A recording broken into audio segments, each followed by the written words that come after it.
Que perigo. Ela abre ramo do Briga com o Crime falando que se inspirou em mim, né? Logo ela mais perseguida aqui. Boa noite, amigos. Bom, eu queria agradecer. Eu não sei fazer essa parte regimental, que na figura do nosso prefeito, cumprimento a todos. Não sei seguir essa ordem regimental, mas na figura do prefeito, da Amanda, de todo mundo, está todo mundo devidamente cumprimentado. Para quem não me conhece, meu nome é Renan Santos, sou um dos fundadores do Movimento Brasil Livre e gosto de arrumar umas confusões aqui com a galera. E, enfim, tenho que manter certo formalismo aqui na forma de me colocar, mas, enfim, acho que vou trazer aqui uma mensagem muito sobre o que nós devemos fazer, sabe? A gente viu boas iniciativas aqui, oriundas do Executivo, boas iniciativas oriundas do Legislativo.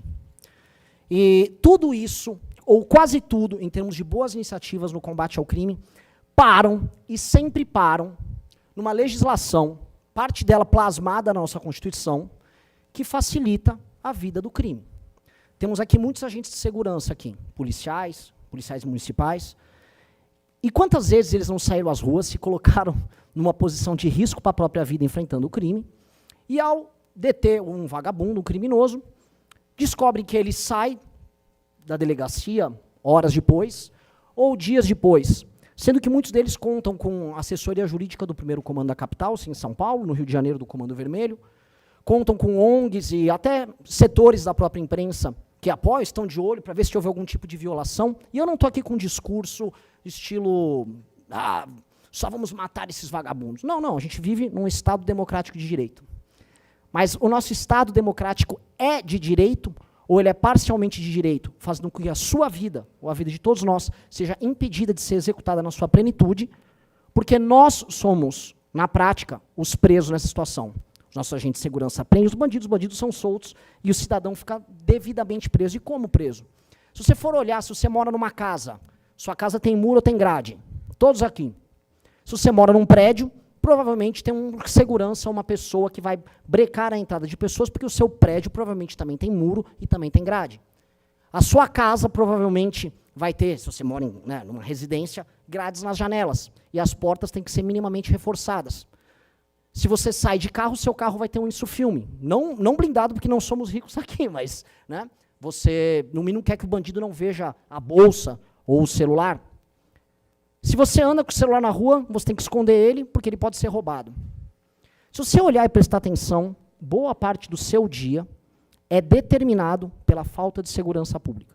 Boa parte do dia a dia de qualquer pessoa absolutamente comum é determinado por isso. E a gente no Brasil, como a gente tem uma grande capacidade de adaptação, o brasileiro é muito adaptável, a gente se adapta e dá risada disso. Tem algumas pessoas que compram o famoso celular do bandido. Quem aqui não tem guarda um celular velho, se vai ser assaltado, você dá o celular velho para o bandido.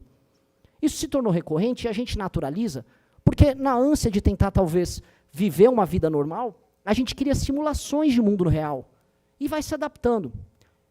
Ora, eu não quero me adaptar a isso. Quando alguma pessoa vai embora do Brasil, ou vai e visita um país de primeiro, ou visita um país de terceiro mundo como a Argentina, fica chocado, nossa, Buenos Aires a vida é normal. Sim, porque você é tratado como um animal aqui. Você é tratado como um animal acuado. E todas as vezes que a gente vê campanhas de enfrentamento ao crime na imprensa, a palavra que vem é paz. A palavra é sempre paz. Quem lembra da campanha Sou da Paz, 1997? Pombinha, Sou da Paz, vamos desarmar a população. E eu não sou um dos que acham que armar a população vai resolver isso, tá? Não sou, ainda que eu seja favorável ao direito do porte e tal. O ponto é, nós tratamos a questão que é uma guerra sob o prisma de alguém que está buscando paz. E as pessoas que querem guerra conosco, as pessoas que fazem com que todos nós vivamos cercados por trás de grades, aceitamos uma situação de paz. Não, eu quero pacificação. Pois bem, eu acho que a chave dessa discussão de hoje é, cansamos de buscar a paz. É uma mentira que a gente está aqui para buscar a paz. Nós queremos a guerra. Nós precisamos de uma guerra. Nós precisamos prender e matar os líderes das facções criminosas que fazem que nós sejamos eternas vítimas. E às vezes falar isso soa absurdo, eu peço desculpa para as autoridades por falar isso aqui. Mas nós precisamos prender e matar as lideranças do crime organizado. Chega assim, nós perdemos vidas de policiais, e é uma coisa muito esquizofrênica, né? O Estado brasileiro paga as forças de segurança, e ao mesmo tempo paga eventos que cantores e heróis para a juventude cantam músicas tecendo loas a quem mata policiais e forças de segurança. Eventos públicos. Isso acontece em todo o Brasil, e por isso os vereadores aqui presentes, que protocolaram pela Antiruan, sabem e estão presentes, alguns rodaram o Brasil inteiro para estar presente aqui. Porque isso acontece o tempo todo. E aí, nós vemos aquelas discussões completamente vazias. Surge, sei lá, uma Tabata Amaral. Precisamos de inteligência. Ora, temos inteligência, o Smart Sampa é inteligência. Mas esses mesmos intelectuais, não, mas veja só, um racismo estrutural no Smart Sampa. Eu vi essa discussão, alguém aqui já deve ter visto também. Não, precisamos agora falar da recuperação deles. Não, antes de recuperar, eu quero punir. E é tão libertador a gente falar o que precisa ser feito. Nós precisamos punir, nós precisamos derrotar, e nós precisamos retirar os espaços de poder que esses grupos têm. E prestem atenção. É guerra, certo? Se é guerra, nós temos um inimigo. E chega de fingir que o crime organizado não é nosso inimigo. Se é guerra, nós temos um exército, nós temos figuras presentes aqui capazes de enfrentar uma guerra. Mas o que adianta a gente ter uma legislação em que a gente prende e eles são soltos? Mais do que soltos, a gente prende, eles formam uma ONG, vão para Brasília com essa ONG, se reúnem com ministros, se reúnem com deputados, fazem um lobby, produzem um filme, colocam um filme na Netflix, colocam os cantores para cantar para vocês e fazem o que vocês aceitem diariamente, que a sua situação é viver por trás de uma grade segurando um celular com medo de ser roubado, como aquele ciclista que foi tomar um tiro no meio da barriga por causa de 2 bandidos, eles próprios vinculados ao primeiro comando da capital. A gente não vai naturalizar isso, a gente tem que falar, é guerra. E é guerra, e da presidência da República, aos governos estaduais, aos governos municipais, a gente tem que parar de fingir que não é uma guerra. Porque os nossos adversários, os nossos inimigos, acham que é uma guerra. Eles se preparam para a guerra. Eles têm armas, eles cantam, eles tecem loas às armas, ao arsenal que eles carregam. Eles nos enfrentam nas ruas como se guerra fosse. E nós vamos ficar aqui fazendo pombinho e fingindo que é Sou da Paz? Chega do Sou da Paz, eu não quero paz, eu quero uma guerra. Eu acho que todo mundo aqui, dos vereadores presentes, até as autoridades presentes, que eventualmente, né, por questões, a gente sabe a perseguição que as autoridades sofrem ao defender o que precisa ser defendido. Todo mundo sabe que é isso. E aí a gente vai ver a DPF das favelas que estava lá rolando no STF, o STF se posicionando de uma maneira, no mínimo, curiosa, sobre o enfrentamento ao Comando Vermelho que atua lá no Rio de Janeiro. E a gente fica pasmo, olhando, tomando medidas paliativas. Nós temos que ter um direcionamento e um caminho.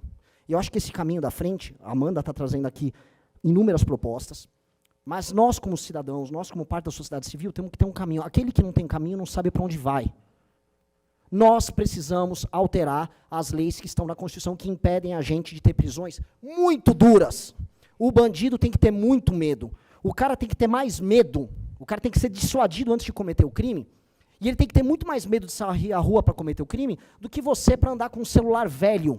Um celular, uma porcaria de um celular, que você paga uma fortuna com impostos caríssimos, para ficar com medo de andar ali na rua, achando que você está ostentando, tendo a porcaria de um aparelho feito na China que ninguém liga, porque o mundo inteiro tem esse aparelho, e você acha que ele é um objeto de desejo, simplesmente que tem um cara, um criminoso, querendo tomar ele de você. E aí pedem para você ficar em paz, buscar a paz, falar como nós vamos recuperar. Eu não quero me preocupar em recuperar ninguém agora. Enquanto tiver alguém solto de uma facção, enquanto uma facção controlar 1 centímetro de território no Brasil, significa que nós estamos perdendo essa guerra. E isso nós temos que propor para nós enquanto geração. Qual é o papel da nossa geração? Aceitar ficar na paz, sendo dominado por esses caras, ou aceitar definitivamente ir para a guerra? Nós temos que ir para a guerra, e é a única coisa que importa. Se tem uma facção que controla um pedaço do território brasileiro, não importa em São Paulo, no Rio, a gente sabe o que está acontecendo no Brasil inteiro, aqui temos representantes do legislativo do Brasil inteiro. Todo mundo sabe que algum naco do seu estado é controlado pelas facções criminosas. Todo mundo sabe disso. É aberto, é público, é notório. Enquanto nós ficamos fingindo que isso não é um problema, e que nós somos reféns no nosso suposto estado, a gente vai ficar se iludindo, vivendo com aquelas casas, com aquelas grades, com até a barriga para o carro entrar, para o carro caber na garagem, né? Com segurança em prédio, para quem pode, e negando o óbvio. Nós somos um bando de refém. Eu prefiro ser um refém que luta para não ser escravo, do que acordar e correr o risco, como a Amanda está correndo, e declarar guerra a esses caras, com eles ameaçando você, mandando mensagens de morte, afirmando que você tem que desistir, que vai te matar, que no caso dela, por ser mulher, e as mulheres sempre, aliás, as mulheres que estão aqui presentes são muito corajosas, porque elas sempre sofrem ameaças muito mais duras do que nós homens, mas muito mais duras. E é isso. Ou a gente declara a guerra como ela está declarando, ou a gente vai ficar na fingição. Eu não aguento mais fingir. A gente tá montando, eu não vou fazer propaganda de nada. A gente está montando um partido político de nova emissão simplesmente para isso. Se a gente conseguir cumprir, e se a minha geração, não importa aí sim, o partido político de todos vocês, a orientação política de todos vocês, tá? Ou as afiliações e as afeições político-partidárias de cada um. Se nós pudermos todos declarar guerra ao crime e fazer o óbvio e permitir que nossas polícias possam caçar, prender e, no caso, se houver resistência, levar a óbito quem causa o terror na nossa vida, nossa geração vai ser marcada como uma geração vencedora e não como uma geração que se acovardou e ficou escondida pregando paz num país que só quer a guerra. Muito obrigado a todos.